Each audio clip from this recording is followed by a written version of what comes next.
This past week, I enjoyed a few days of respite with a special friend at the beautiful, dramatic Oregon coast. Multiple storms of heavy rains, strong winds, abundant hail, and bits of sunshine all reminded me that the winter weather is not yet complete. While preparing for our drive home, we spontaneously decided to go to a waterfall high in the hills upon the coastal ridge. Raining and cold, we bundled up. My dog companion, Brayson, happily jumped from the car to explore new turf. We ventured toward the falls. Within minutes, Brayson pulled me over to a location of trees and ferns. When I saw what he was so interested in, my heart sank. It was a little starving dog, out in the middle of nowhere. For how long? Based on the dog's physical appearance, I guessed at least a week or more.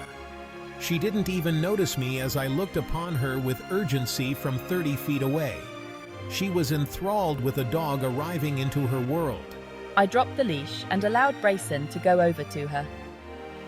A sense of comfort, probably for the first time since she arrived in this remote place. Was she dumped? She had a collar but no tags. Would we be able to catch her?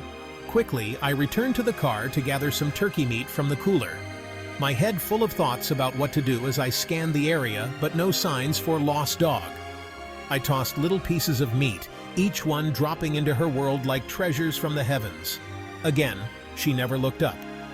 Perhaps she's deaf, I thought.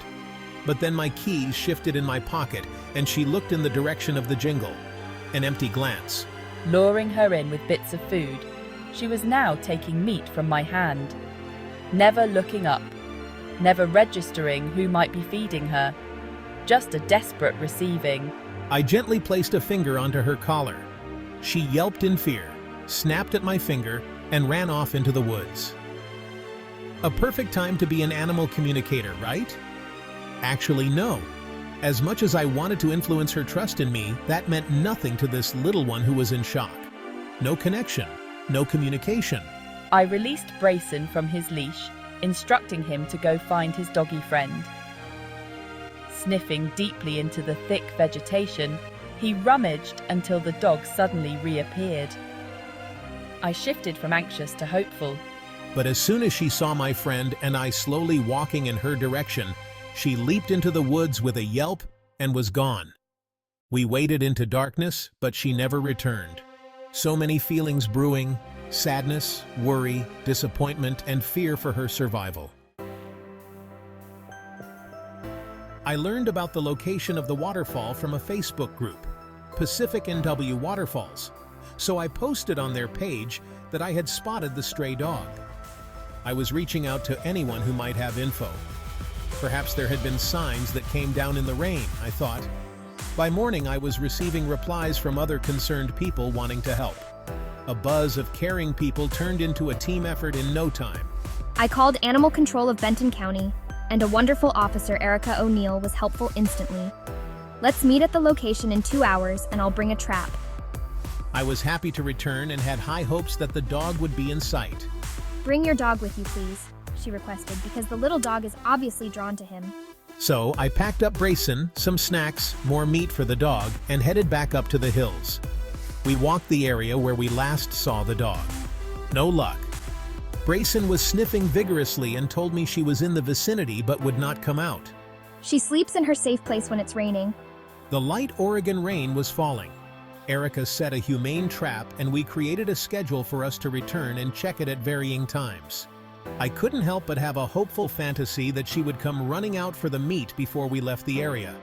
I waited quietly in my car, but an hour later I had to leave. There still was no sign of her. More feelings of disappointment and concern. It was now less than 24 hours since I first spotted the stray dog, and much was happening. The Facebook group members were providing resources, ideas, and person power to help go up and watch for her. One woman, Carol, was amazing in networking everyone while I was gathering more resources and recruiting animal communicator friends. Our goal was to visualize her going into the trap by following her nose to the food while sending messages of love and trust. Then a good news phone call came in. Erica with Animal Control announced, I think we have found the owner. It turns out that the local Humane Society had a record of a person named Diana calling to say her daughter was in a severe car crash on March 3rd up by Alsea Falls, and her dog went missing from the scene of the accident. Her daughter was babysitting her dog for the day. The 1-year-old dog was described as a light tan and white chihuahua with a curled tail named Lady Boo. That is definitely the dog I told Erica. Bless her heart, she had been up there for almost 2 weeks, alone, scared, and starving. When I immediately phoned Diana, she began to choke up with happiness and relief to hear that I had seen her little girl with my own eyes and that I truly believed we would save her.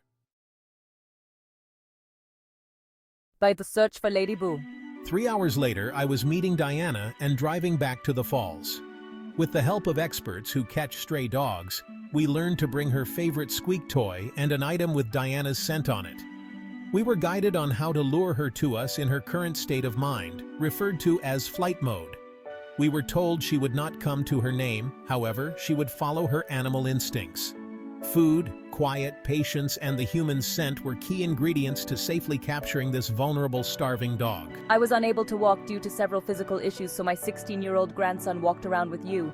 We traversed a couple miles and called for Lady Boo, squeaking her toy repeatedly with hopes her ears would recognize a sound that triggered her out of her haze. Rain returned. Darkness approached. Sadness engulfed us as we realized it was time to go home and try again in the morning. We placed a small towel with Diana's scent on it next to the trap, and another towel at the site of the accident less than a mile down the road. We said goodbye with plans to meet again in the morning. And for me, another sleepless night. I could feel Lady Boo. She was petrified, having her own sleepless night with her eyes wide open. I could not tell where she was hunkered down, but I did know it was dry and very hidden. She was in as safe of a place as possible, but time was ticking away due to starvation. I forced myself to find peace in knowing she had turkey in her belly from the night before. Lady Boo is found. In the morning, a woman volunteered to meet Diana while I was making numerous signs to post on the pine trees. As I was driving up to the falls to join them, I received a text, "We have her." I pulled over to the side of the road and cried, "Unbelievable, we did it. We saved her. A miracle happened today." Lady Boo was laying on the towel next to the trap, soaking wet and waiting when we found her. It worked. Smelling my scent on the towel gave her guidance to stay put. Even then, when I gently said her name, she barely responded. Cautioned by the experts to not approach her, but let her come when ready, Diana patiently waited. It appeared Lady Boo wanted to go to her, but could not make a decision. Diana decided to get meat from her car. As she opened the door some 50 yards away, Lady Boo got up, scurried to the car and jumped in, exhausted, alive. Amazingly, this little survivor had no broken bones from an accident where the car flipped, rolled, and smashed into a cement sign. No injuries at all. Of course, her body was depleted of nutrients, and she had dropped from 13 pounds down to 6.9 pounds. Medical test results show she is in good shape. She will recover. While at the vet, she would not let go of me. I sent her messages of clarity about her circumstances and assured her this will never happen again. No longer needing to send her messages of trust because she was safely in my arms.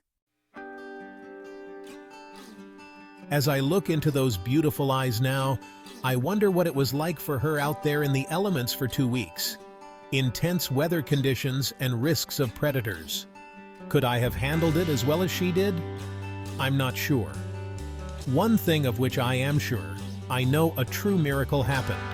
The beauty of this miracle is not only her survival, but also the way strangers came together to save her. People are now donating money to help pay for her medical care because Diana has very limited income. She is also contending with her daughter's multiple injuries, requiring 5 surgeries so far, and the possibility of never walking again. With the return of Lady Boo, she will have help in making it through. I bet Lady Boo isn't the only one not letting go of the love embrace. Personally, I feel so blessed to have been a part of this miracle. At a time when there is such difficult news around us in life, I am reminded there are people making a positive difference in this world every single day. Actions fueled by love. You can help Lady Boo also with your loving heart. Please send her bunches of love. You can imagine hugging her and smiling at her. Don't send worry or sadness energy, because that will not help her at all. Look into those eyes and tell her what a great job she did. Tell her how her courage has touched your life. Let her know that her story has been heard and how it may have helped you. Imagine her returning to her healthy and whole self. This will honor Lady Boo and her continued journey to survive.